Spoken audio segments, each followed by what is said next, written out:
PRN Sabah siapa pikul biawak hidup? Pilihan Raya Negeri atau PRN Sabah menjadi tajuk panas di media sosial bukan hanya kerana pertembungan 17 calon dalam Perikatan Nasional Barisan Nasional, tetapi tiada satu pun daripada 73 kerusi Dewan Undangan Negeri Sabah itu diberikan kepada PAS untuk ditandingi. PAS merupakan rakan sekutu yang agak utama dan substansial dalam Perikatan Nasional. Selain itu, dalam Muafakat Nasional pula boleh dikatakan UMNO dan PAS adalah pemain utama bagi membawa agenda politik Melayu Islam mengikut acuan atau versi yang difahami mereka, kata Pengerusi Biro Undang-Undang Amanah Muhammad Hanifah Maidin.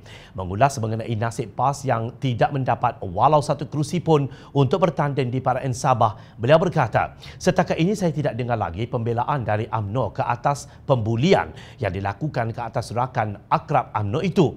Menurut Hanifah, semua mungkin juga rasa pelik dan hairan mengapakah parti PAS tidak dianugerahkan walaupun satu kerusi oleh rakan sekutu parti berkenaan meskipun bersama Perikatan Nasional bagi membentuk kerajaan tebuk atap yang khianat mandat rakyat melalui wadah Perikatan Nasional.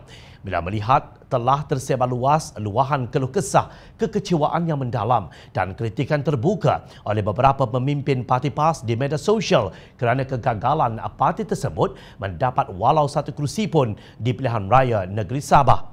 Adakah parti yang berbangga dengan dasar Islam itu kini dipandang begitu lekeh dan hina oleh rakan-rakan sekutunya sendiri? Soalnya, kekecewaan yang amat mendalam itu timbul susulan kenyataan Setiausaha Agung PAS, Datuk Taqiyuddin Hassan, bahawa parti itu berhasrat untuk bertanding 10 kerusi di negeri berkenaan.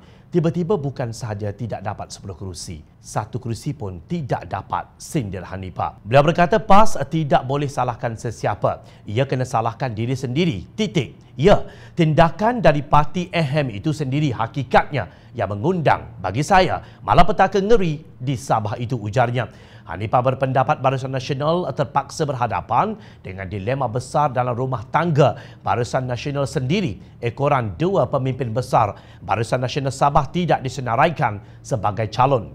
Sudah tentu, kata Hanifah, pengarah jentera Barisan Nasional Datuk Bun Mukhtaradin, bagi PRN Sabah tidak mahu menambah garam di luka dengan melayan karenah parti PAS pula. Dua isu yang membelenggu PAS semasa pilihan raya negeri Sabah adalah membabitkan Ahli Parlimen Kuala Nerus, Datuk Khairuddin Aman Razali, dan Ahli Parlimen Pasir Putih, Nik Muhammad Zawawi Saleh. Isu pertama, Khairuddin telah melanggar perintah kuarantin kendiri selama 14 hari sebaik sahaja kembali dari lawatan ke Turki. Sementara isu kedua pula, Nik Zawawi didakwa menghina kitab suci penganut Kristian dalam ucapan di Parlimen. Isu kedua itu sudah tentu lebih parah bagi Barisan Nasional dalam konteks pilihan raya negeri Sabah. Isu itu makin tular dan sukar dan dilihat membelit ketat leher Barisan Nasional, Perikatan Nasional dan Muafakat Nasional bila Ahli Parlimen Pasir Putih enggan meminta maaf dan tetap mempertahankan kenyataan tersebut. Bagi Ahli Parlimen Pasir Putih atau Parti AHM, iaitu PAS sendiri, memohon maaf bermakna beliau dan parti beliau dilihat semakin kendur dari segi mempertahankan prinsip perjuangan mereka.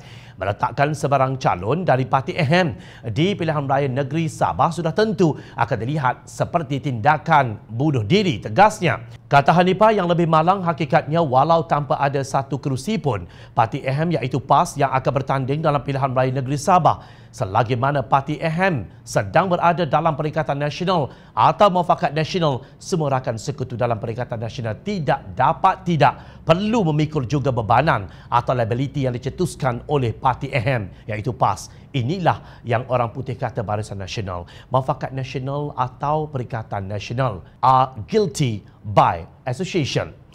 Presiden PAS Datuk Seri Hadi Awang sering berkata parti itu tidak mahu memikul biawak hidup. Bila parti itu berkawan dengan UMNO Barisan Nasional, justru parti mana yang hakikatnya sedang memikul biawak hidup sekarang?